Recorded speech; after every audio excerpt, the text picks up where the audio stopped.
Well, listen, my name is Matt Trevithick, and it's an absolute honor to be here and to be moderating this wonderful panel. I just wanted to start this by welcoming everybody here to Silicon Valley. This has been my home for more than 20 years. I built a career here.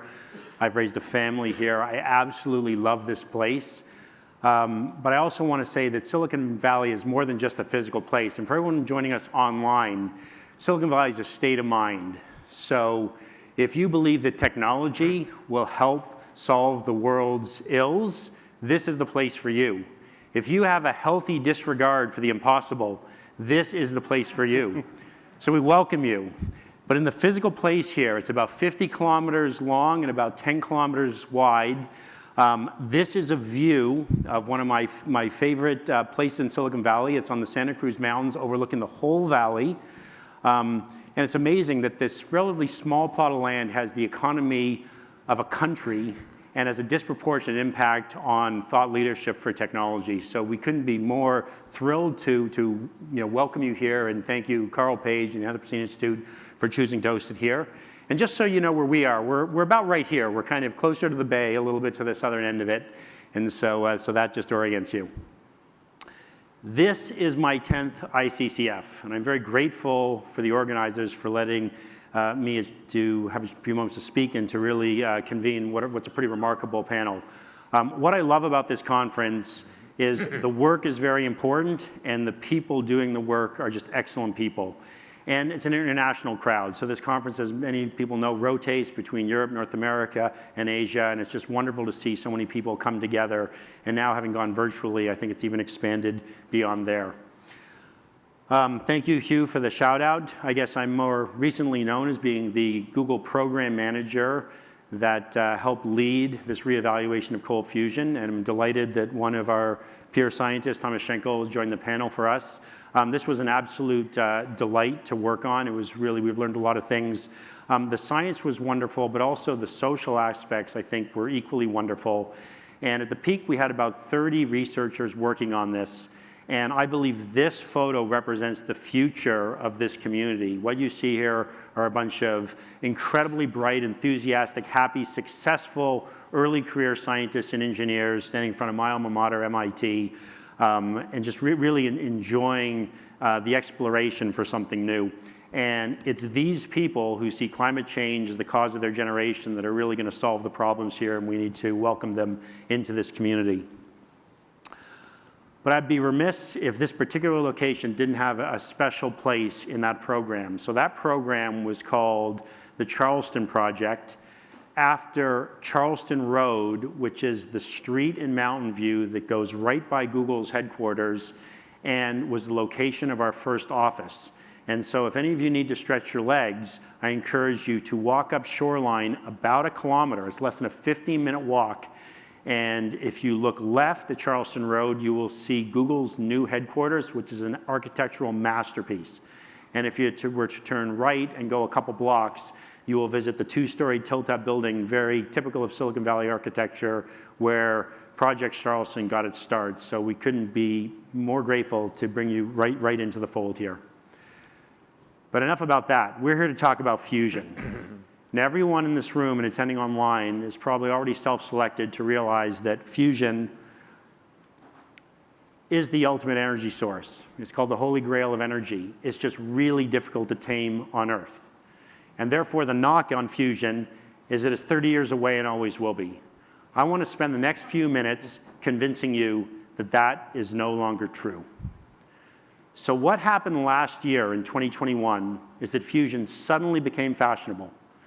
Right? It wasn't a feature of the scientists and engineers, but my speculation is that influential people in science, in policy, and in finance could see the light at the end of the tunnel of the pandemic and began asking the question, what other global problems can science and technology solve? The problem they settled on was net zero carbon by 2050. And some of them said, what about fusion? And that's when the conversation changed. So what has happened in fusion is that $5 billion have gone into private companies. This is private money into private companies. It outshadows the government investment, certainly in the United States. And most of that money has come within the last 2 years. So every company that's listed here has raised a substantial round. I participated in 3 of those financings, plus one other fusion financing not on this list in my new role, having returned to venture capital, having left Google in January. And every company there has promised net energy out fusion demonstration by the middle of this decade. And all of them have plans to be commercializing this by 2030. But it's not just these companies. There are now 29 members in the Fusion Industry Association. And so what you have is this incredibly exciting group of people that are now very well capitalized, and there's an urgency to succeed. And I encourage you, everyone, if you're interested, to read the 2022 Fusion Company Survey that the Fusion Industry Association just published a few days ago. It's an excellent account of the companies and the support they have. I also want to put a shout out to ARPA-E. So in addition to the money, perhaps the more important factor is the community of researchers that are now choosing to vote their careers into fusion. Starting in 2015, ARPA-E began funding fusion, and they actually had 3 dedicated programs, Alpha, Beta, and Gamma, that funded a total of 41 projects. And that brought together a community that is now driving this commercialization force. It's a very inclusive community. And ARPA-E has now engaged materially on LENR as well. So Scott Su and his team have been learning about this field since at least 2019, and yesterday they dropped some huge news, which was there's a teaming announcement, but equally important is for the first time they said there's going to be a funding opportunity announcement as early as August. This is tectonic, so really thank you to ARPA-E. These are amazingly effective government program. So there is a race on for Q greater than 1. Those in the fusion community know that the letter Q represents the fusion gain factor, which is the power out divided by the power in. There are some different definitions of Q. There's scientific break-even, there is engineering break-even, there's economic break-even, but these are going to be the milestones by which this race is watched and scored. And really, for the first time ever, you have multiple technologies are in play. There are multiple well-financed entrepreneurial ventures going after this prize. And my belief is that more than one of them are going to achieve this goal. And so we have 2 axes here. One, you might say, is the scientific challenge on the vertical axis. The other one is the engineering challenge, sometimes called the techno-economic challenge as well. And you've got this spectrum covered there, and the question is how, who buys down those risks the fastest? I'm not going to put a whole bunch of projects on here because that would cause some quarrels, but I am going to define the limits of this. I would say that tokamaks are the most scientifically proven, but maybe the most difficult to engineer and scale and produce economic electricity. But they have received most of the funding. So whether it's the international collaboration in France called ITAR, or whether it's Commonwealth Fusion Systems, which has raised about $2 billion to pursue this privately, they're all going after tokamaks. At the other end of the spectrum, I would argue, is LENR. The science is still speculative, but if it works, it could scale more quickly and more economically. And I think that's why many people are in this room. But placing this in broader context, there's a revolution happening that's called Quantum 2.0. And if Quantum 1.0 exploited relatively simple quantum effects, Quantum 2.0 exploits more elaborate quantum effects like superposition and entanglement. Examples of this include quantum computing, a world I spent a bunch of time in with Google. There's also quantum communications, quantum sensing, and I think as Florian expressed quite well, and I think some of our panelists might touch on as well, there's this whole new world opening up of quantum energetics. So my personal reason for being here is that I believe we could be on the cusp of discovering the transistor of energy. And what I mean by that term is that we have an elegant technology that is really great when it's first introduced, but could be engineered over decades to take the world to amazing places. So I'm actually very optimistic, and I think there is a decent probability that by 2050, the world could find itself in a situation of energy surplus. And by that I mean we've turned energy from a resource that some have and others want into a technology. And if we want more energy, we make more technology. And if that were to happen, the state of human evolution would only be limited by our collective imaginations, and it'd be a really wonderful place. So with that, I would like to get into the panel. I wanted to call this panel the Three Wise Men panel, because these three gentlemen are actually some of my intellectual heroes in this field, and I've learned a lot from each of them. So I'm delighted they could be here. Dave Nagel, who needs no introduction to most of the people in this room. Dave, how many people have been to every single ICCF? Dave is one of two people to have been to every one of these. Shalani. And Shalani is the other. So congratulations to you both.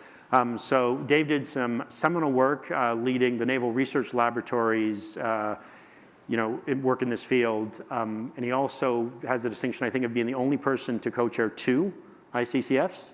So pretty remarkable, Dave. So thank you for being here. Then there's Rob Duncan. Okay, so very illustrious academic career, but I believe your first exposure to the field when CBS called you up and asked you to be the independent expert in their evaluation of the field. So to celebrate, I think the 20 years of cold fusion anniversary, CBS produced a documentary called Cold Fusion is Hot Again. It's a 60 Minutes program. It's a very popular program here in the United States. And I guess you were so intrigued by what you saw that you actually went back to the University of Missouri, where you were Vice Chancellor for Research, and stood up the Sidney Kimmel Institute for Nuclear Renaissance, which is a really important group. Right. And then you carried on that tradition in your new job at Texas Tech University, running another program there. So phenomenal experience. And then Thomas Schenkel holds joint appointments at Lawrence Berkeley National Laboratory, one of the flagship research laboratories in the United States, but also he's a lecturer at the University of California, Berkeley, one of the country's top educational institutions. But I know you as a member of Project Charleston, an important member of our peer group. So in addition to being principal investigators, the leaders of each of Charleston's programs worked collaboratively as a peer group to help provide, obviously, peer-reviewed results, but also to design experiments. And it was just a great example of the collective learning can happen when everybody plays the team. So with that, there's really only one question you need to ask these gentlemen, and Baba stated it best. So my favorite line of the rap is reflected right here. We've broken that down into now 4 questions, so it's going to be pretty simple. Each of the panelists has been given an opportunity to answer these 4 questions, and we'll kind of learn a lot from them. So first of all, what data have you seen that really maintains your interest in the field? And then in addition to being great research scientists, they've also administered academic programs. So if you had $10 million to invest in LER over 2 years, what would you do? I think ARPA-E might be curious at the answer. And then we've had this really intent to set up a solid state fusion prize. So do you have any pet experiments you'd like to see compete for that prize?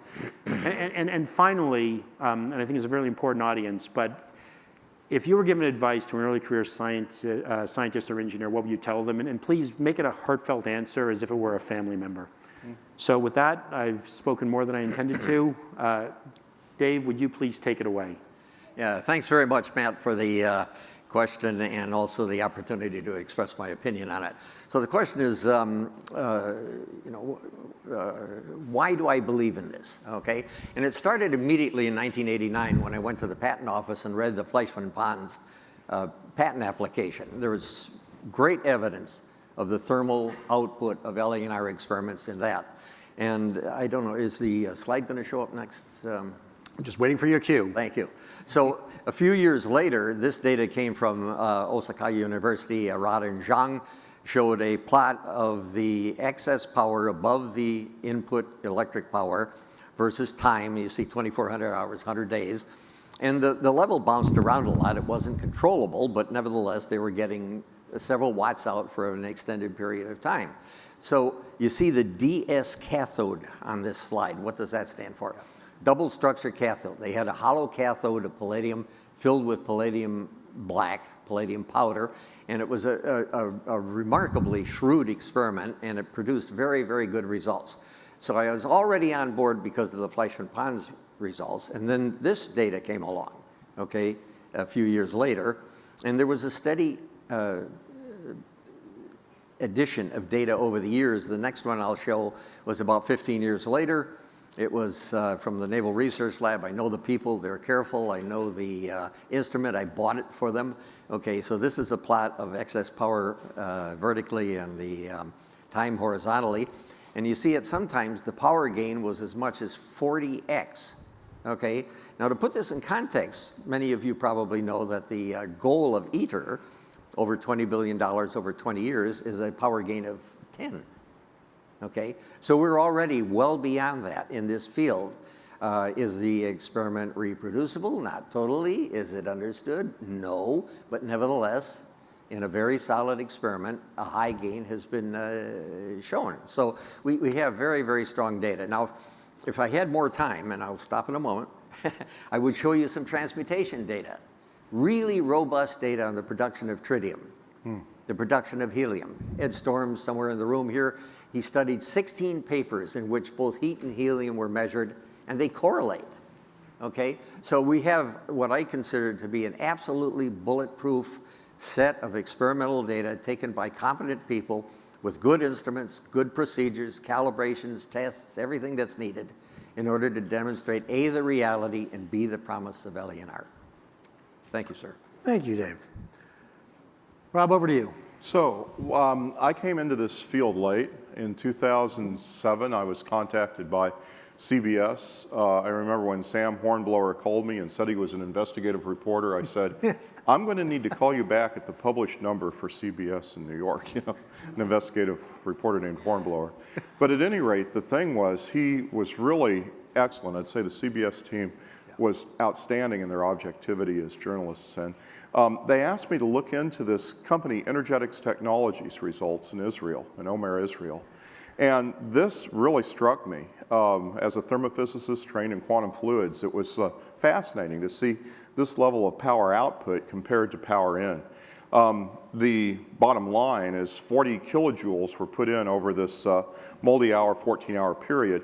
1.1 megajoules was confirmed out, and their calorimetry certainly supported that. Notice it's really spiky, and actually this was such a substantial energy release, it boiled off the electrolyte in their electrochemical cell. They replenished the electrolyte, and it went on to produce 4 megajoules more energy, but they don't stand by that because, of course, the calibration was lost during the boil off of the electrolyte. So the point is that this was really striking, and what's amazed me is many labs have seen things very similar to this. We saw the Naval Research Laboratory's results. There have been multiple ones there. ANEA, the National Energy Lab of Italy, Scaramuzzi, Volante, others have seen results of this magnitude, spiky. Many other labs have as well. It's been very difficult to reproduce, and so it remains kind of a grand challenge to see not only what is the underlying physics, but also how do we make it repeatable on demand so we can study it systematically. The second thing was, this really excited me. There's a very active community called the physics of quantum electronics, or the quantum electronics community, resulting in, masers, atomic clocks, really outstanding accomplishments in coherent spectroscopy. Well, this is extended now to quantum nucleonics. And I won't go into detail because of the time in describing the physics here, but this Blockledge et al. Paper that appeared in Science Advances in January of 2021 showed clearly you could make a magnon, a solid-state excitation, that would modify the quantum coherence of iron-57 nuclei. And I'm very excited about where this can go. Let me make an analogy. We know about excited dimers. We know that sometimes only when certain atoms are in their excited states do the symmetry change to where you have a binding, like in xenon fluoride, for example. Well, the same symmetry arguments would apply to make easier fusion or binding of nucleons, quite potentially, but it's something that's never been explored. So I think the systematic exploration of very well controlled, optically controlled, we have the technology for that, excited states with X-rays and gamma rays can lead to the level of highly quantitative understanding of excited state control over nuclear dynamics, which we don't have today. And I think that's a very exciting thing to go Thank you, after. Rob. Thank you. Thomas. Yeah, well, thank you. What maintains your interest in the field? Right, so I came into this area of science also quite late, a few years ago only. At being part of, having been part of Project Charleston, which was a great experience.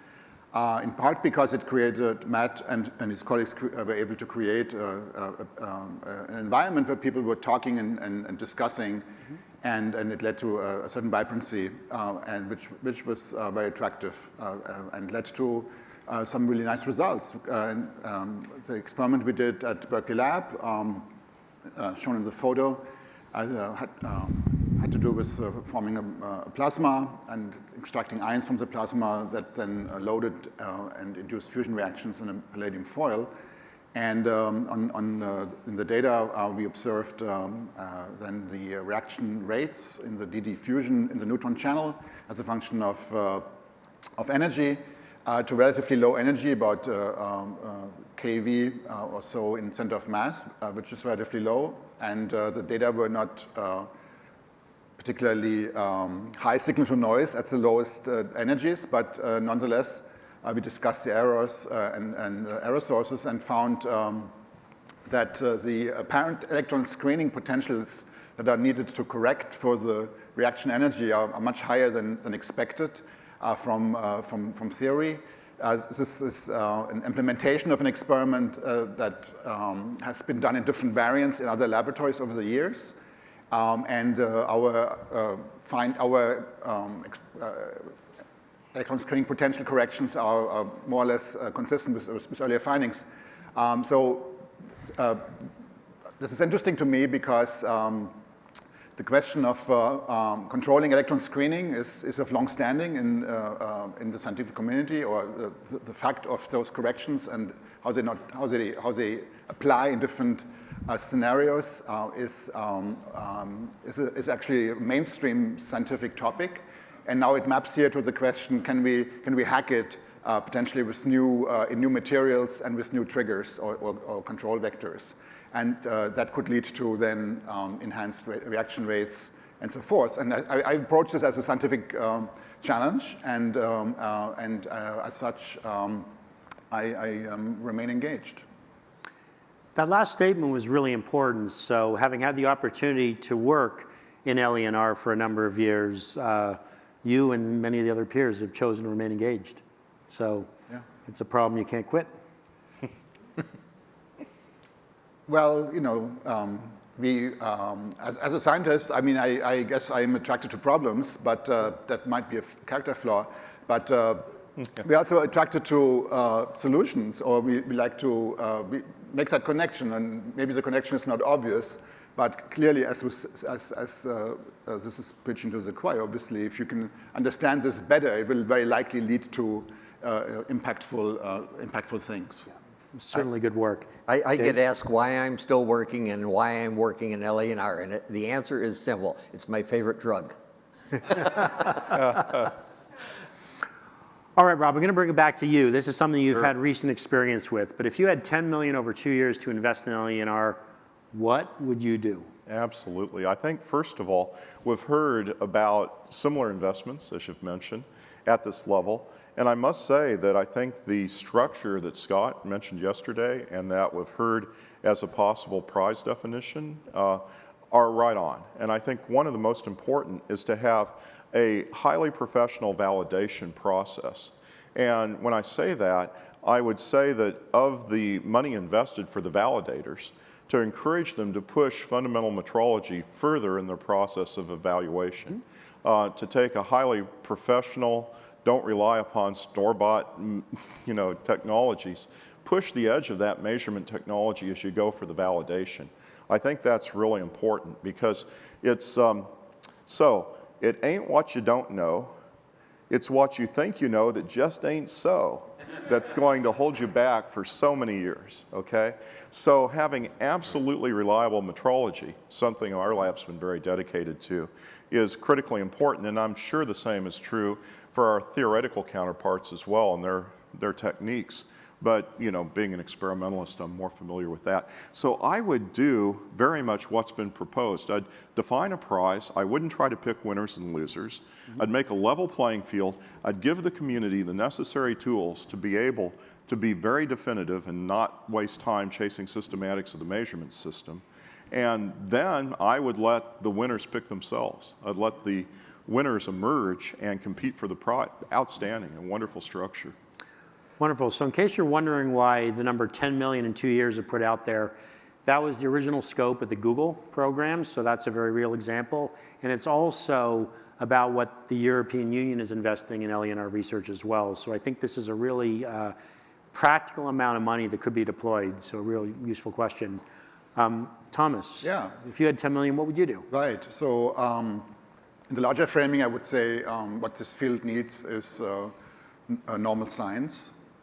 And Scott has spoken to that yesterday. So hypothesis-driven metrology, well-defined process of validating results, peer review, and then in terms of concrete example, I would tout my own horn here, and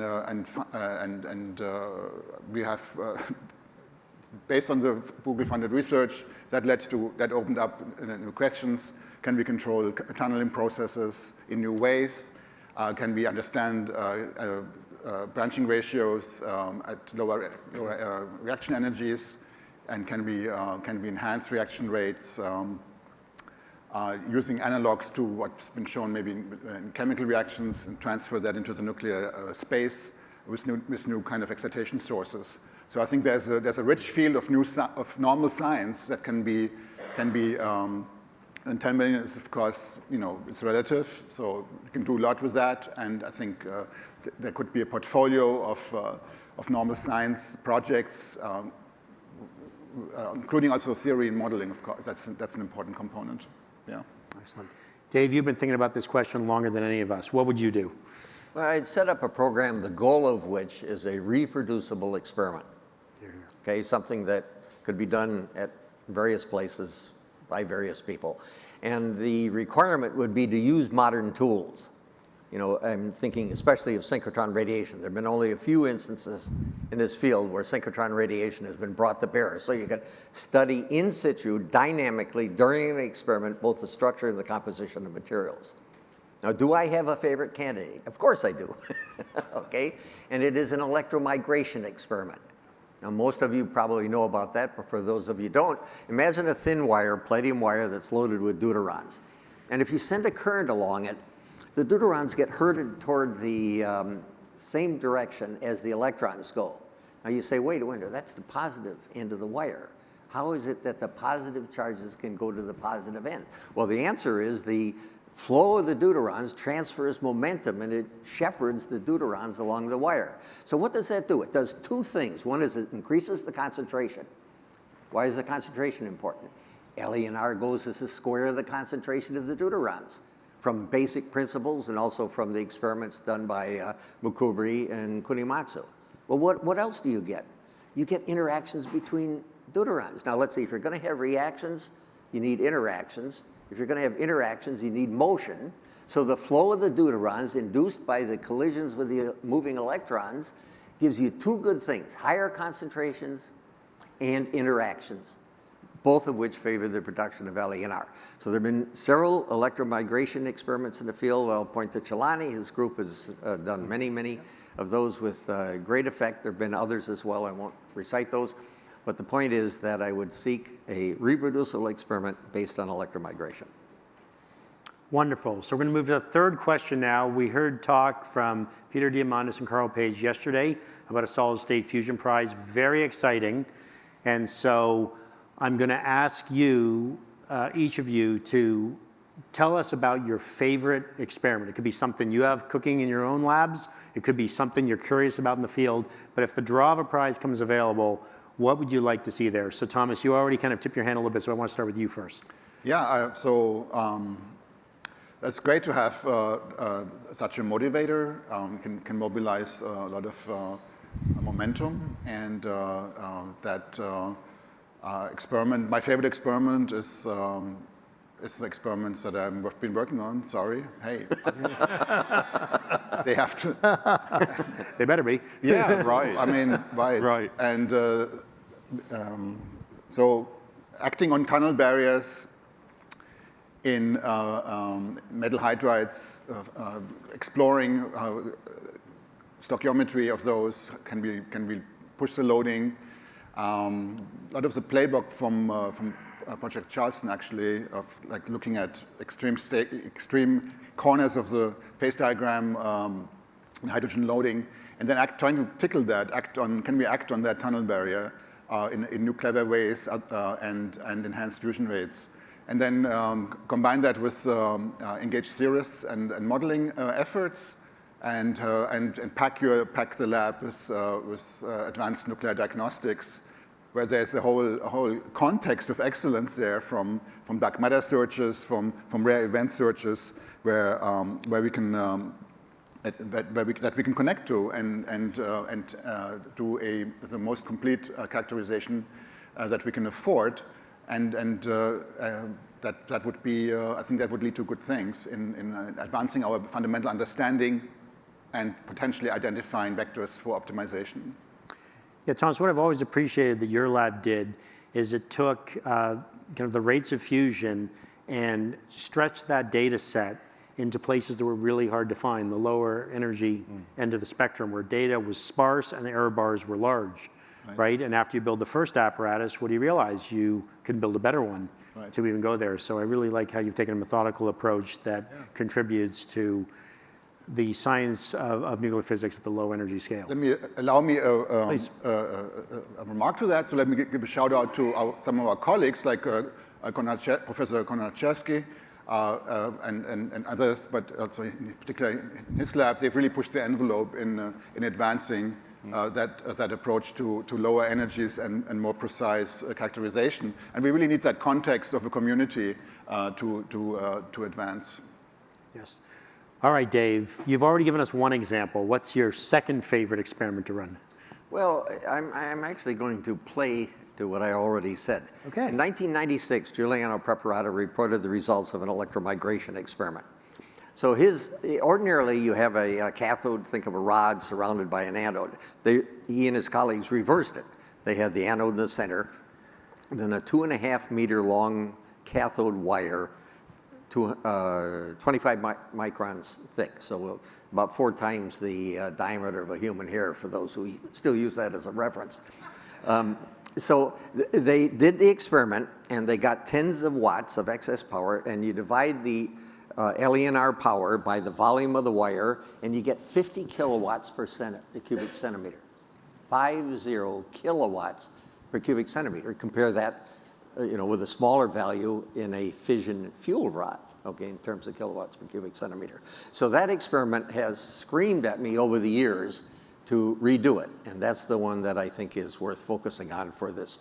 Is the experiment doable? Absolutely, okay? I mean, it is a straightforward electrochemical calorimetric experiment, okay? What is the chances that it will produce something interesting in terms of excess power, or in terms of something that hasn't been done yet, cutting up the wire afterwards and looking for transmutations? I'd say a few percent at least. Very high probability, because you get the high concentration of deuterons and you get the dynamics of that experiment really, really being important. Okay, so that's my candidate. That's amazing, Dave. With all you've seen, you double down on experiment. Take note. Rob, over to you. I'd start out agreeing with Thomas very much. I mean, we're cooperative, but we're also competitive. So the experiment I'd most like to see compete for this prize would be my own. Yes. And I won't talk about what that experiment is because it hasn't reproduced. So I won't spin the hedge fund markets. I'll only go forward with repeatable science. And I think that's a very important thing as well. But I would say that kind of now being more altruistic and going to the other experiments, not my own, that I've seen, that seem very interesting. All throughout this community, there's been an interest about coherent phononic excitations and shock wave effects and lattice dislocations that may have something very much to do with this, what I've called anomalous heat, kind of following Scott's advice of not being too fast to attribute. But at any rate, I think that it would be very interesting to go and expand some of these LETS 2 photon experiments to single crystal, confirmed single crystal films of palladium, of other pure metals, and with and without hydrogen loading. First without, and using, again, tunable terahertz spectroscopy to tune through the optical mode phonon excitations in the lattice with high intensity. And then, go ahead and deuterate or tritate or form the hydrides inside these metals and repeat the experiment and see if high levels of excitations in the phononic modes are really responsible or not for what we're seeing. The neat thing is either way, the outcome of that experiment would be definitive and you'd know something. So that, I think, would be a very, very good experiment regardless of the outcome to see compete for such a prize. In all cases, you do good science. Excellent science has to be done. There's no way to miraculously jump to enlightenment, okay? There's only the scientific method. It's the only thing that's improved our quality of life over time. It's the only thing that will improve our quality of life in the future. Yeah. We're going to move to the last prepared question here. We're going to go back to you, Dave. Advice for an early career scientist or engineer? This is not so hypothetical for me. I've got a couple of granddaughters, and they're downstream from my advice these days. So I divide things into science and engineering and business. On the science side, we still have an incredible opportunity to understand this field. Okay, it is exciting. It's frustrating too, all this time, all this effort, all these ideas and so forth. But there's a tremendous opportunity in science. Okay, let's turn to engineering. I'll just cite one example. There are lots and lots and lots of problems. But a durable fuel, call it fuel, LENR material. There's been tremendous work done in Japan and elsewhere on nanomaterials. Okay, they work. They produce good results. Okay. Now let's think about an LENR generator that you go down to the hardware store, you buy, and you want to power your home for a few years, or at least a few months. Okay, what's happening? You're putting maybe nanomaterials into an environment that's 200 degrees, 300 degrees, or maybe even hotter. Diffusion is relentless. Is diffusion going to make the nanomaterials better? Probably not. So how to maintain the efficacy, the performance of nanomaterials, or other LENR materials for that matter, in view of the defects, whatever is important, okay, for commercially viable times. Tremendous engineering challenge. On the business side, I hear different numbers, but the annual turnover in the energy market is of the order of $10 trillion, 10 to the 13th dollars. Okay, so what if LENR makes it to market and captures a measly 1 part in 1,000 of that market? Let's see. 10 to the 13th, that's 10 to the 10th dollars. $10 billion a year sitting out there for this community to exploit based on the science, based on the engineering. Lots of ifs, okay? So there's business opportunities. So my advice is, and I'm finally getting to it, is learn the fundamentals of either science or engineering or business and apply it in this field for the good of humankind, okay? Thank you, Dave. Now, Professor Rob Duncan, you've been a professor at many prestigious institutions. What would you tell your students? Well, the first thing I think would be very important, which is as you start out, apply your curiosity, your ingenuity to get an outstanding education. Yeah. Okay, first of all, become really expert in a particular area of science, learn how to think highly critically, learn how to follow the scientific method. So I'd say, first of all, get an excellent education. And once you've been able to answer all the questions fairly well, now start to question all the answers, okay? Now start to say, what have I been taught that doesn't quite seem to hang together? And to that end, I would recommend don't make incremental progress towards a subcritical goal. There's a lot of incrementalization that is really inspiring a lot of our students, and they often make contributions within a very narrow framework, but it's much more exciting to take the breadth of your understanding, and if your basic education's well enough that you can see broadly what's going on, then you can see inconsistencies. Go after those inconsistencies. And I'd say that as you do that, by going after the really substantial stuff, you'll find it, one, very exciting, two, quite potentially very valuable. And then I guess the last thing I would say is make sure you don't trip over your frontal lobe. I've seen so many people do this. And what do I mean by tripping over your frontal lobe? You get your mental model so ingrained in your head that you see something surprising that's different and you say it must be an outlier, okay? Don't get ossified in your mental adaptability to what objective data is trying to tell you. So I guess the final thing I'd say is advice would be, and this might be more down the line, don't trip over your frontal lobe. Yeah.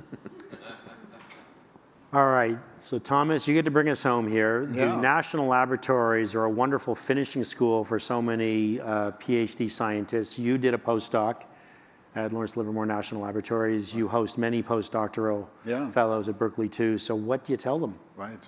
No, these national labs are a great resource, definitely.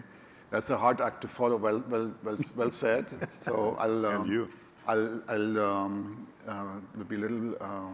So foundation is definitely get an education, pick a field. Then I'll throw in some classics. Yeah, sapere aude. Have the courage to be critical, but also gnoti se auton, like know yourself. So a little bit of wisdom in become really good at one thing, and then notice what turns you on, what excites you, and follow that instinct based on that cutting edge expert knowledge that you accumulate. Seek out peers and mentors who you can trust. And first you have to be able to trust yourself, but then ask others for advice and feedback. Develop a culture of critical thinking and making others, let's not feel safe in engaging in critical thinking. Challenge others and on the basis of trust and respect. And with that, then notice what you're good at, notice what you like, and then notice what needs to be done. I usually get 2 out of 3, but if you get all 3, then you can really have. Then that enables you have high impact. Learn how to be trust yourself. So in your own centered self, but also be able to work in a team. And so I'm striving to do that myself. No, I think, Thomas, that's a great way to end it. So I'm reminded of something our colleague Curtis Burlingett said, which is if you go on an exploration and you work hard and you travel with interesting people, you're going to have fun and find some interesting things. And so don't try to be smarter than the experiment and allow serendipity to crop into the whole endeavor and be amazed with what you may find. So I think never lose sight of the romance of science and the process of scientific discovery. It's a good way to end it. So with that, I would invite all of you to join me in thanking our esteemed panel here. Thank you very much for all that.